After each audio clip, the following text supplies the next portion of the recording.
بسم اللہ الرحمن الرحیم۔ السلام علیکم ورحمۃ اللہ وبرکاتہ۔ سامعین محترم، امید ہے آپ تمام حضرات خیر و عافیت سے ہوں گے۔ دعا ہے کہ اللہ رب العزت آپ کو اپنی حفظ و امان میں رکھے، ہر قسم کی بیماریوں سے، شرور سے آپ کی حفاظت فرمائے، اور دنیا و آخرت کی تمام بھلائیاں ہم تمام کی قسمت میں اللہ تعالی لکھ دے، آمین۔ جیسا کہ آپ کے علم میں ہے کہ آن لائن اسلامی تعلیمات مختلف قسم کے وظائف آپ حضرات کے سامنے پیش کرتا ہے۔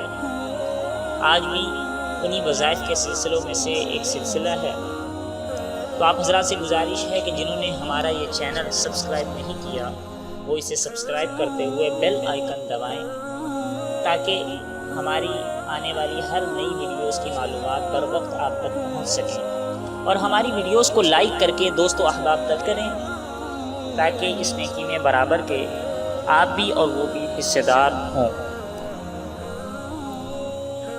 سامعین محترم، قرآن مجید، فرقان حمید اور احادیث مبارکہ اور ایسے دعائیں، ایسے وظائف ذکر کیے گئے ہیں جو ہماری بے شمار مسائل کا حل ہیں۔ ہماری بے شمار بیماریاں قرآن مجید، فرقان حمید کی آیات سے حل ہو جاتی ہیں، ٹھیک ہو جاتے ہیں، وشفاء لما فی الصدور ہیں یہ قرآنی آیات۔ تو ہم اپنی تمام بیماریوں کے لیے، اپنے تمام مسائل کے لیے جہاں دنیاوی اسباب استعمال کرتے ہیں، علاج کرواتے ہیں، وہیں یہ نورانی کلام بھی ہمارے ان مسائل کو حل کر سکتا ہے۔ ان مسائل میں سے ایک اہم ترین مسئلہ معدے کا مسئلہ ہے کہ انسان کا معدہ اگر کمزور ہو جائے تو انسان صحیح سے کھانا کھا نہیں سکتا، اس کھانے کو ہضم کر نہیں سکتا، قضاء حاجت میں دشواری ہے، پیٹ کے مسائل جنم لینا شروع کر دیتے ہیں۔ ان تمام کی جڑ معدہ ہے، کیونکہ معدہ کمزور ہو چکا ہے۔ یہی وجہ ہے کہ ایک مرتبہ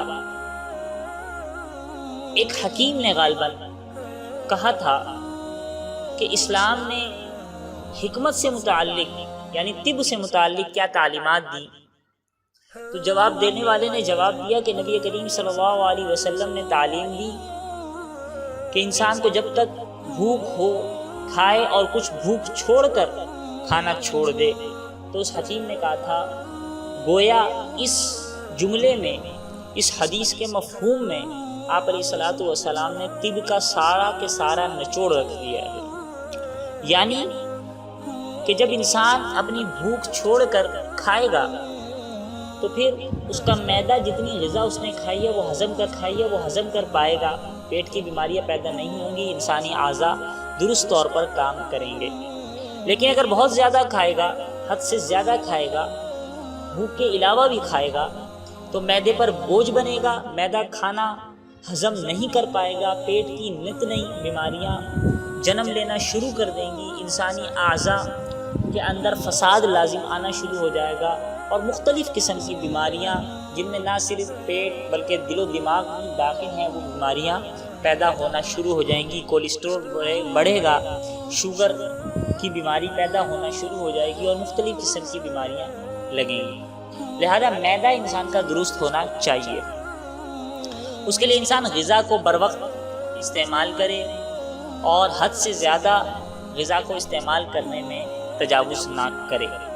لیکن اس کے ساتھ ساتھ اگر معدہ کمزور ہو ہی گیا ہے تو اس کے علاج کے لیے جہاں انسان ڈاکٹر طب کی طرف رجوع کرتا ہے، وہیں نورانی آیات، قرآنی آیات کے اندر ایسی شفا ہے، اللہ تعالیٰ نے ایسا جو ہے عجیب معاملہ رکھ دیا ہے کہ ان قرآنی آیات کے ذریعے بھی ہم اپنی اس بیماری کا تصفیہ کر سکتے ہیں، اس بیماری سے شفا یاب ہو سکتے ہیں۔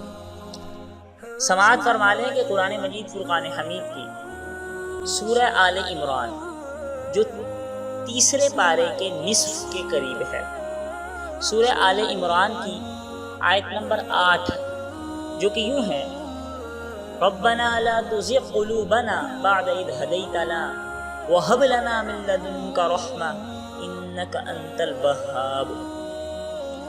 یہ آیت مبارکہ صبح کی نماز کے بعد تقریباً 21 بار پانی پر دم کر کے مسلسل 21 دن تک پینا ہے۔ دوبارہ سماعت فرما لیں آل عمران آیت نمبر 8۔ ربنا لا تزغ قلوبنا بعد إذ هديتنا وهب لنا من لدنك رحمة إنك أنت الوهاب۔ یہ آیت مبارکہ صبح کی نماز کے بعد 21 مرتبہ اس کو پڑھ کر پانی پر دم کرنا ہے اور 21 دن تک یہ عمل دہراتے ہوئے مسلسل وہ پانی 21 دن تک پینا ہے۔